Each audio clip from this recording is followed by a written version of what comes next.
What's up, you guys, and welcome back to another episode of the Smart Talk, where we talk about real struggles, real stories, and entrepreneurs that came from the ground up. Today, I got two very special guests in the house. I got Jon Jon and Leticia in the house. Leticia. Oh, I'm sorry. He tried before. I'm the worst with names. I'm sorry. What's up, you guys? How are you? Doing all right. How are you guys? Good. good. I appreciate you guys coming on the show. Yeah, thank you guys for having us. Let me get your mic closer to you, brother. There we go. All right. Yeah, I just want to make sure everyone hears you guys. But you guys have, like, one of the best businesses in Albuquerque, in my opinion, But I want everyone to hear, like, you guys' come-up story, how you guys came up during childhood, and how you guys end up being here today. So tell me a little more about you guys yourselves. All right. So we are both from Albuquerque. We were born and raised here.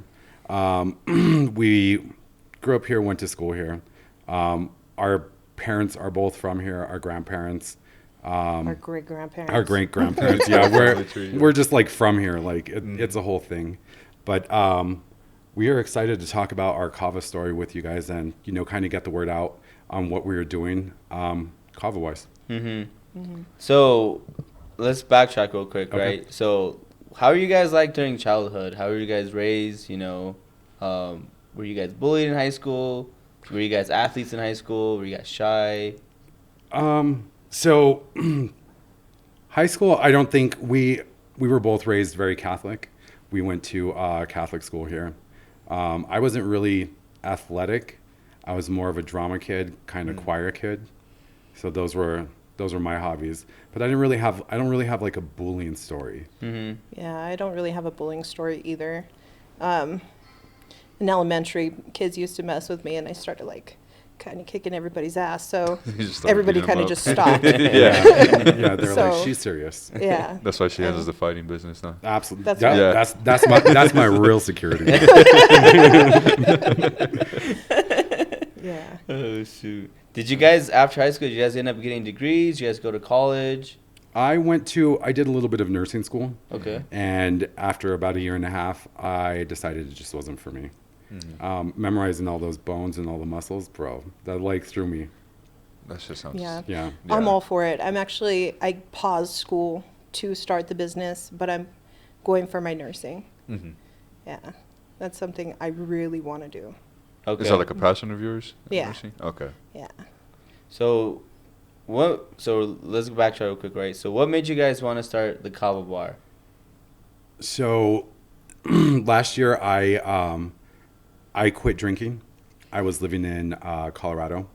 And the week that I quit drinking, one of my friends called me. She's like, hey, come with me to this little tea bar that I used to go to in college. And I went, and it was Kava and the teas.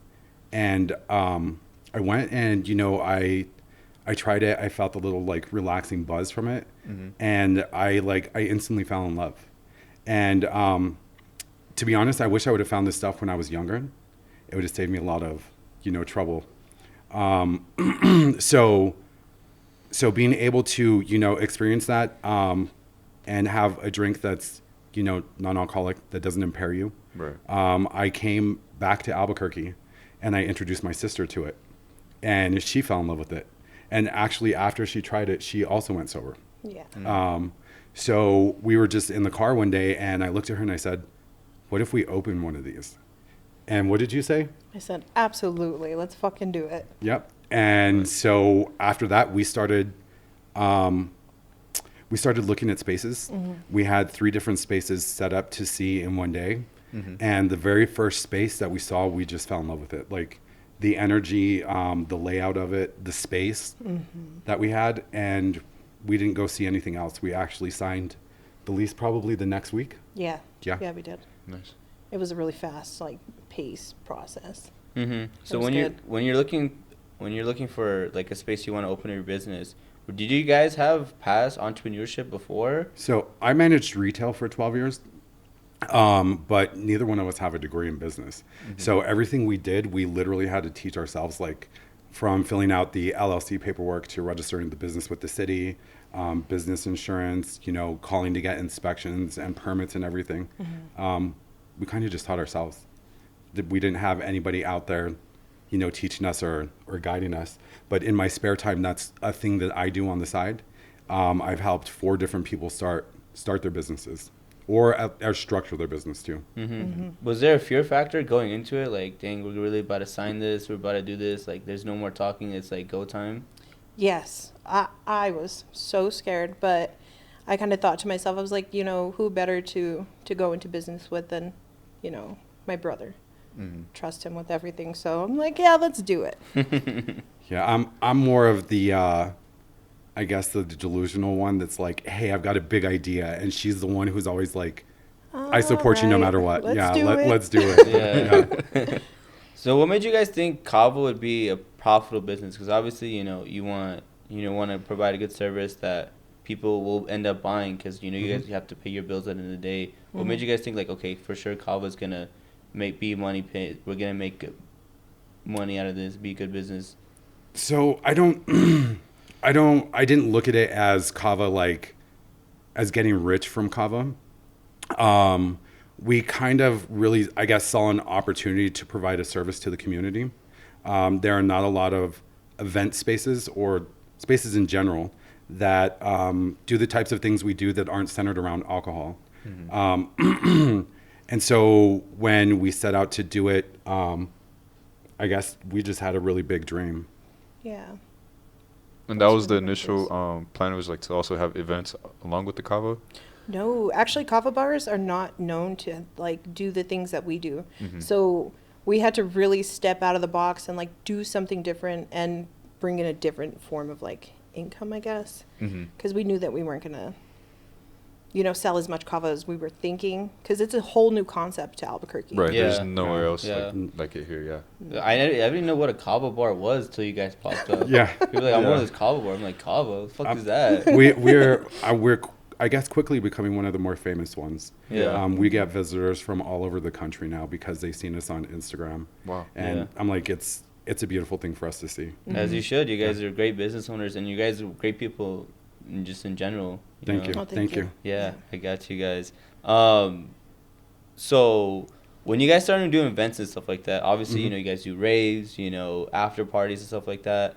How does that like manage people? Because these kids get kind of crazy, and obviously security is a big thing for people. You want everyone to have fun and be safe. How do you guys kind of gauge like, okay, we gotta tone it down a little bit, or you're just fine? We have had to, I guess, every party we have is unique, and we have had to, I guess, structure every party a little bit different. And really, I guess for us, it just comes down to knowing who our customer is for that event. When we first started partying, we had maybe 10 people. And we thought like, we weren't really sure that it was going to take off the way that it did. But we went from, parties with 10 people to the party we did this weekend with you. We had 500 plus people. So I guess security is we're always evolving and changing. We have had to up our security because, there are some people who just don't know how to act. Yeah. There's always going to be, I guess my dad would say, a turd in the punch bowl. And as much as we would like to try to keep that out, we can't always do that. Right. But yeah, so I guess just making sure that our security needs are evolving with our business needs. So going to business with each other, I know you guys are siblings. So how do you guys kind of separate from being brother and sister to being business partners? I don't think we had to separate it. No? No, she'll still kick my ass. Yes, I will. Yeah. But, we've been best friends for so long that it's like the same. Yeah. Still my best friend, no matter what. Yeah. There was a period of my life where I lived in Florida. I lived out of state for 12 years, and we still talk on the phone. We talked on the phone every day. So now that I'm back, I don't feel like really anything has really changed. There are times where we have disagreements, but we settle them. Yeah. So is it just you two as siblings, or do you guys have other siblings as well? We have 5 brothers and a sister. Yeah. Wow, you got a big family, huh? Yeah. Big family, Yeah. Busy parents. The TV's broken at home, huh? Yeah, I guess. I'm like, was there cable back then? I don't know. I don't Go ahead. Oh no, I was gonna ask. So Kava is from the Philippines, right? So it's from the Pacific Islands. Pacific Islands. Mhm. Okay. How do you get it over here? Like, So our kava is sourced from Tonga specifically, but every Pacific island has their own variation of it. Kava is it's just shipped. okay. Yeah, it's just shipped to the country, and finding. I guess one of our biggest problems at first was finding like a reputable place to source it from. Right. We got very lucky finding a connection here in the state to actually pick it up from. So what is kava? Like, can you tell people like what actually kava is? So kava is a root that's grinded up and made into a drink, and it has healing properties. So like if you struggle with like anxiety and depression, it helps with that. It also makes you feel kind of buzzed without the stupid to it. So you're still able to operate machinery, still able to like have full cognitive decision making and thinking. But it makes you feel good. It makes you bubbly. So it's actually healthy for you. Yeah. It is. So kava has actually been around for 3,000 years. Yeah. The first, I guess, record of it dates back to Vanuatu. And kava is a plant that doesn't really sexually produce on its own. So the people of Vanuatu would take kava on their canoes when they were out exploring islands, and they would plant it on the other islands. So that's how it got from like Vanuatu to Tonga to Fiji and to all the other islands. Oh wow, that's pretty cool. How do you like? Because I've tried it. I've gone there like twice. Usually I go after a run because of the relaxation. Oh yeah. When I like the flavor, but I've had friends that I've taken and they didn't like it. How do you? I wouldn't say Americanize it, but how do you add more more flavor into it? So we do have options on our menu. It's pretty much a kava bar standard to offer some type of creamer with it. Okay. French vanilla, or we also have oat milk, dairy alternatives. But we took it a step further, and we offer flavor combinations. So you can get pistachio flavored kava, rose, lavender, some of our fire. yeah, pistachio with a little bit of cherry. It's beautiful. It's so good. Yeah. So if you do check out Gaia's Kava Root, we also have a hidden menu. Yes. There is a hidden menu. How do you access that? You can just ask your kava teller. Oh, okay. They'll walk you through it. Okay, I didn't know about that. But you have to ask for it. Okay. Is that a traditional way of drinking kava? No, it's the Americanized way. Americanized. Yeah. So I know you guys have been in business for a year now. What's been the hardest struggle or challenge you guys faced as far as growing your business? I guess it's the modern day problem we have with reaching the right audience. I feel like alcohol has just been a huge presence in everybody's life for so long. Yeah. And trying to sell a substitute or an alternative to that has been our biggest struggle. Like it's been pretty hard for me to convince somebody who enjoys drinking alcohol and the buzz that they get from that kava is in any way better. So we do have kava bars traditionally have a big following from sober communities, or people who just don't drink anymore. What future plans do you guys have for Gaia's Kava Root? You guys plan on maybe expanding to different locations, franchising it? So that would be amazing. Yeah, we would love to open a second location. Right now, we are actually considering, without giving out too much information, we are considering packaging our kava. So yeah, second location and getting it out to more places. Is there a shelf life or like a half life for kava? So fresh kava does have a kind of short life. I would say maybe 14 days. I wouldn't think refrigerated. So. Oh yeah, about 14. Okay. Yeah. But what if you put it in a can or things like that? Are you able to distribute it amongst stores and? So we're actually currently testing that out. Okay. So right now we're in the process of doing exactly that. Okay. I don't know if you're giving out too much information. But that's pretty cool. Can we edit that? No. Yeah, let me know. We can put some kava in my fridges at the hookah lounge. Oh yeah, absolutely, Yeah. absolutely. Yeah, that'd be cool. So,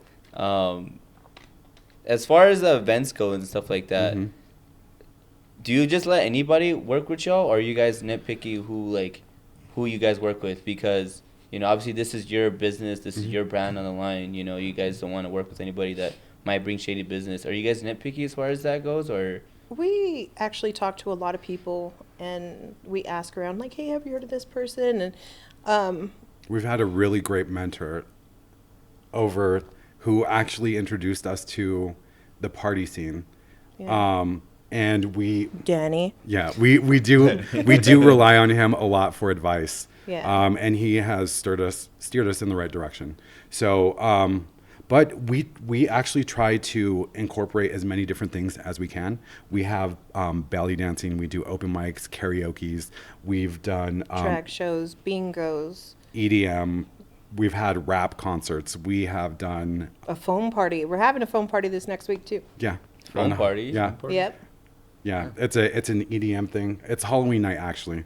So we're doing a main stage in the front room, and then the back warehouse. We have a warehouse on the side where we do parties as well. But the warehouse, we are having a foam party in it. So it's just going to be a big foam pit where you can dance. Mm-hmm. And I know you guys want to have a great time, and your customers enjoy your experiences, also the party promoters. But how do you guys handle like being up so late, like constantly? Because I get tired working Hookah Lounge till 2 a.m. How do you guys keep that momentum going, that discipline to like wake up and stay up at certain times of hours? So honestly, I don't think anybody relies on me to wake up. I sleep in sometimes till 2 or 3. Yeah. I am a very late sleeper, so and most days I leave early because I have to be up early. Mm-hmm. So we kind of just switch off. But the weekends, man, I spend Mondays sleeping like almost all day to recover from the weekend. It's crazy. Damn. It's bad. It's usually like Friday and Saturday nonstop with the parties, and then Sunday just normal operations. Yes, yeah, absolutely. Sunday and Monday are for rest. Okay. Absolutely. But like having my sister as my business partner, so I can rely on her to do the daytime stuff. Yeah. She relies on me to do the nighttime stuff, and we just both know that it's gonna get handled. Mm-hmm. No questions asked. Do you to a certain point, like the energy that you have to give out during the evenings, do you feel like you're performing sometimes? I don't really feel like it's a performance. Mm-hmm. I'm very passionate about what I do. Yeah. And I don't think the Kava bar would be what it is right now if I didn't absolutely love what I'm doing. Mm-hmm. My business is me hanging out with my friends. I love the people who come into the Kava bar.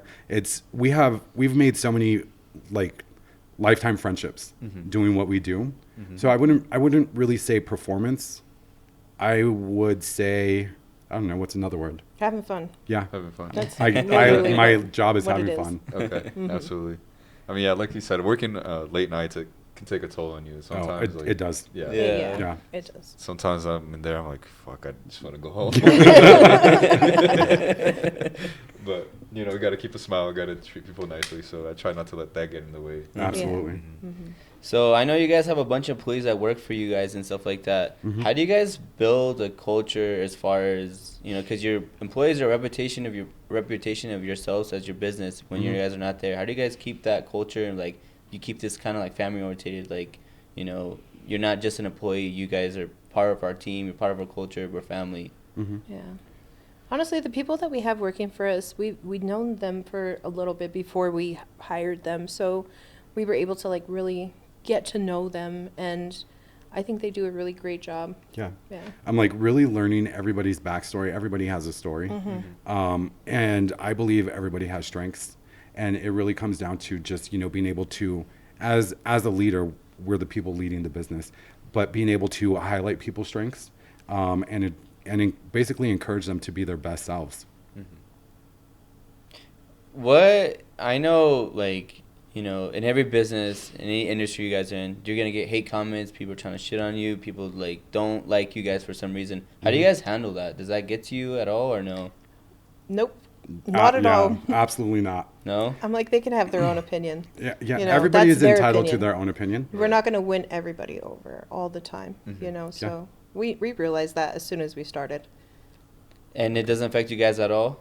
No. I mean, it's not the worst thing that I've ever gone through in my life. I have survived some traumatic stuff. So somebody saying something about me behind my back is not the defeat that they think it is. It's kind of more like motivation, would you say? Yeah. Actually, It's like, every let's go time, harder. yeah, Let's throw 5 parties this weekend. every Do it. Yeah, I mean that's like, did you guys see a upturn like in customers because of the party? Not the party, but the events that you guys host. Some people have, I guess, dropped off because of the parties, but I feel like most of our customers, they just come earlier. Yeah, I'm like the people that don't want to stay for the parties, Right. they usually come real early and then they leave before the party starts and they're like, all right, man, I'll see you tomorrow. I'm like, all right, they don't want to stay for that. I'm sorry. How's the consumption during the parties? Like, are people actually drinking the kava and ordering while they're there, or is Yeah. They are. So every party for us has been an opportunity to highlight what we're doing behind the bar. Of course, everything we do is non-alcoholic. Right. But we have also, I guess, we've had to change our offerings a little bit. So now we offer energy drinks, waters, coffee. We've also included like herbal teas into our business. But some of the really cool things that we've incorporated are like our lotus energy drinks. And lotus is like the ancient Egyptian flower. And I learned this year that it's not just blue lotus. There's also gold lotus, pink lotus, red lotus, orange lotus. And each lotus has a different way it affects your body. Some of it is medicinal. Yeah. And some of it is just, some of them are also psychoactive. Damn. Yeah. So does it like they all derive from within Egypt? I don't think they're all sourced from Egypt, but I think the origins date back to Egypt. To Egypt. Okay. That's pretty cool. I could be lying though. Joke's on you. Have you tried mixing? Do not quote me. Have you tried like doing that in kava, like lotus in the kava? So lotus has a very distinct taste. It almost tastes like a Red Bull. Yeah. Really? It tastes. Yes. It tastes just like Red Bull. Wow. We have lotus extract, and one of my favorite things is to add it to club soda. So we have lotus sodas. That sounds actually really Oh my good. god, it's Yeah, fantastic. Yeah. Yeah. It sounds really good. I guess try the pistachio one. The pistachio kava. Yeah. Yeah, let's go. That's my number one. That's my number one. I think I had like the coconut one when I went there. That was my first introduction to it. That was really Nice. Yeah, coconut. I think coconuts are number one requested flavor. Yes. Yeah, Yeah. I think I went in there. I was like, I never tried this before. Can I try simple? And they gave me that one. I was like, yeah, that's the one. Yeah, you're like, I'm a coconut for life. Yeah, that's pretty much what I stayed on every time I go there. Yeah. Everybody has their particular thing that they like. So how does it work if you guys are throwing an event and someone just outside, they just want to get kava and like be in and out? Do you guys allow that, or do you have to like kind of like? So most of our security knows who our regulars are. So if they're like, oh, I just want to get some kava, they're like, oh yeah, man, go right through. Yeah. And they're respectful. They leave. They won't stick around or anything. So. So you've guys done a lot of events with a lot of people. Who's been some of the group of people that you loved working with? So the party we did this last week, and we did it with you. That was the biggest party we've ever done, and it was actually for our 1-year anniversary. We did our grand opening last year on October 18th. So the fact that we were able to do that this year was huge for us. So thank you for that. Yeah. I appreciate you guys. Our What is it? our Riot, biggest one, Danny. Riot, Mixed Lab. Who else? That's pretty much it. Who does the dance parties, right? Yeah. Other than like smaller names. So yeah. But I love them. we've worked with a lot of people. We have also got a really big drag scene going at the Kava Bar. One of our earlier adventures was sponsoring an under 21 drag group, ABQ Dolls. Shout out ABQ Dolls. They were all under 21 when they started performing at the Kava Bar, so they didn't really have a lot of opportunities or spaces to perform. But now they are our house queens, and they do a show once a month, and drag bingo once a month. We actually have one of them who is our employee. We have also, this year for my birthday, I was able to bring out my favorite drag queens, Sugar and Spice. I've followed them for years on TikTok. Oh, I think yeah. I've seen that flyer. Yeah, they are A+. But everybody we work with presently at the moment, like, nobody really gives us problems. Yeah. Everybody's just, they make the work for us so easy. What was the last one we did, the last drag show with Carly, your BFF? Oh, I love Carly. She's my favorite queen. Yeah. Yeah.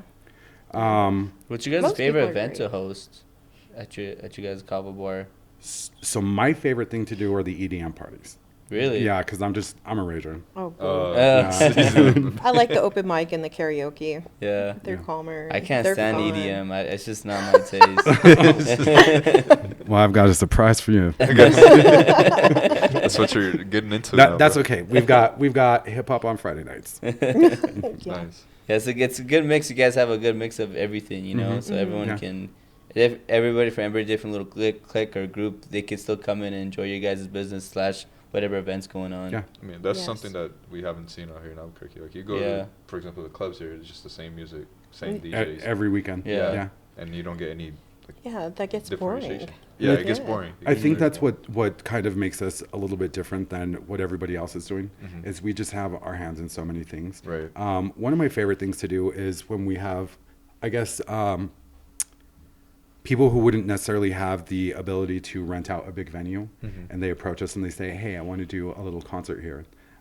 We did an event. We called it the Southwest Showcase Mhm. with Mike, Yep. and it was a hip hop event, and it was just local rappers. We had a local breakdance crew. We I had really, comedians. yeah, comedians. That was cool. I really love doing stuff like that, and giving people an opportunity to showcase their talents Mhm. when they wouldn't necessarily have the opportunity to do it otherwise. Right. That's pretty cool.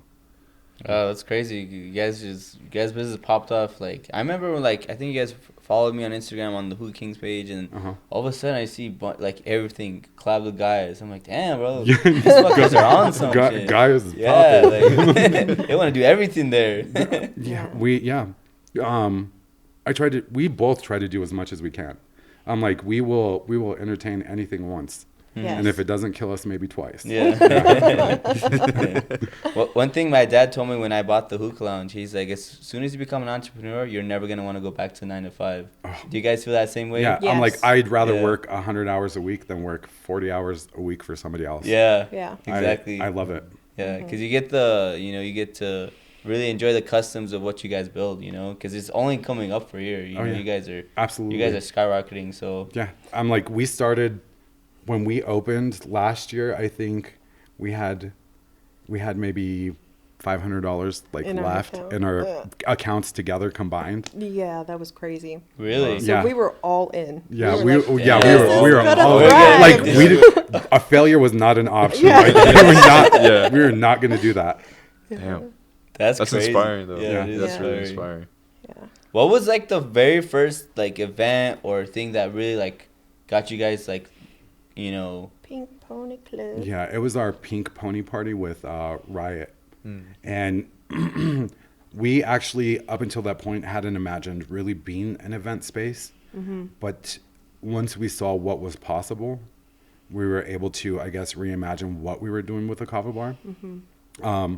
We have, our building's large. Like, I took you on a tour. You've seen all the space we have. We have done 2-room events where we've had somebody in the main room, music in the main room, music in the warehouse. And then we also use that back cooler for a 3rd room. And you know how small it is back there? Yeah. I don't know what it is about that little small room back there, but that was the most, there were more people in that room than there were in the main room. It was crazy. I was like, what is going on? Yeah. It smelled so bad. It was very hot. Imagine. But yeah, so the Pink Pony Party was our first large event. Yeah. And after that, I think our karaoke's and our open mics started really popping off too. Yeah, and we realized that some of the people that were going to these dance parties were coming during the week.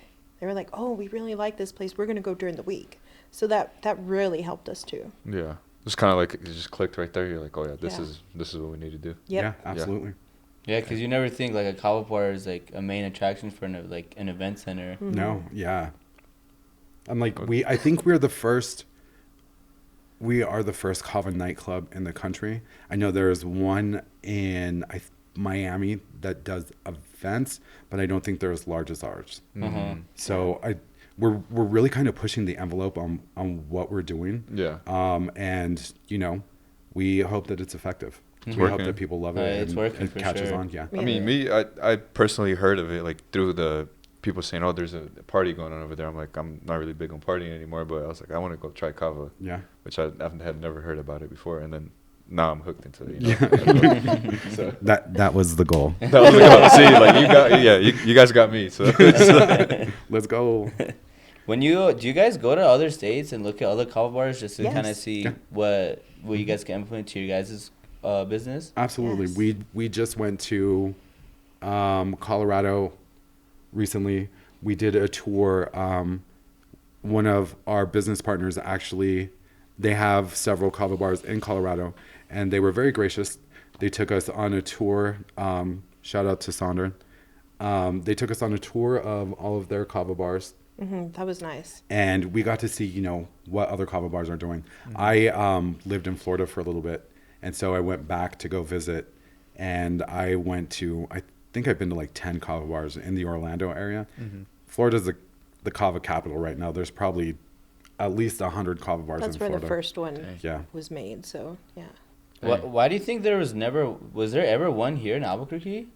So There's there's two now. there's two now. But Yeah. when we Oh, you got started, there was competition now. one. Well, it's a community. Yeah. I'm like Yeah. they're friendly. Kava bars. The great thing about Kava bars is we don't really compete with each other.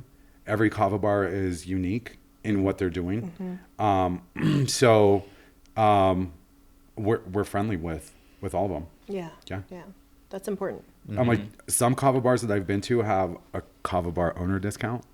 So yeah, I'm like that was my favorite thing about Florida. I was like, I'm coming back here. just trying all the Kava with a discount. Do you guys see Kava in the whole general aspect of the United States it growing as an industry? Yes. I think so. Yes. I mean, there's 3 now. There's going to be another one popping up. There's 2 in Santa Fe now. Like, they're popular now. Yeah. Really? Yeah. I'm like, I really believe that Kava is the next big thing. Yeah, because if you want to stay sober, that's like a good alternative. Absolutely. Yes, Absolutely. yes. And I saw some studies done that the younger kids, college age kids right now, they are tired of alcohol. They're drinking less. Yeah, I've seen they that are too. drinking a Yes. lot less. Yeah. But they still like to go out. So, us being right across from UNM, it's beneficial. It's a win-win. Yeah. Yeah. Did you guys purposely want to get a location next to the university? Yes. To attract Yes. those college kids? Yes. So We went to the the first Knoxville Kava bar area. I went to was across from a university, and I really like the vibe. People go there, they study, they hang out. It's actually in Boulder. It's called Root Kava. And that was my first experience. And when we were opening our Kava bar, I went up there. One of their Kava tenders, I told him that I had the idea to open it, and he was the first person to tell me, like, you probably should. And then I came back to Albuquerque, and I was talking to a Kava tender here, Kevin, and I told him, we were thinking about opening a Kava bar, and he looked at both of us and he's like, you guys should. Yeah. So there were people who believed in us before we believed in ourselves, and it really meant everything to us. Yeah, that's great because you guys have a lot of love and support. You guys are good people, so. We're just trying. I'm just trying to have fun. It's great because like Albuquerque is super dangerous for a lot of kids to go out. So you guys, props to you Safe guys space. keep a safe space. You know. So when I was 18, a million years ago, there wasn't a lot for me to do. Yeah. So I fell into, all my friends were older. I was 18 and I was hanging out with 24-year-olds. I was out drinking and partying and, in places that I probably should not have been. So when we did open, we always knew we wanted to be a safe space for the community across the street and for Albuquerque as a whole. Yeah. I mean, it's a great alternative, especially with how high like DWIs and all that is here. Yeah. It's a good thing. So. Yeah. I really appreciate you guys getting on here, guys, telling a little bit more about you guys' story, about you guys' business. You know, we're gonna definitely do a part 2 in the next couple months, so we guys get more info about y'all. But it was an honor to have you guys on the podcast. Thank you guys for having us out. You guys are great people. You know, I only expect the best for you guys' business, and you guys are only come up for here. We're gonna make sure we clap you guys on the post. You guys get all the love and attention. You know, you guys deserve it. I appreciate y'all. Awesome. Thank you so much. Yeah, it was a pleasure being here. Thank you guys. I got you guys. Before we end today's podcast, I want to give a huge shout out to our 2 main sponsors. We got Hookah Kings, top rated hookah lounge in New Mexico, and Merino Media, quality content for your business and image. And I'll see you guys next time on the Smart Talk. Yes, sir. Nice. All right. Well, that was really good.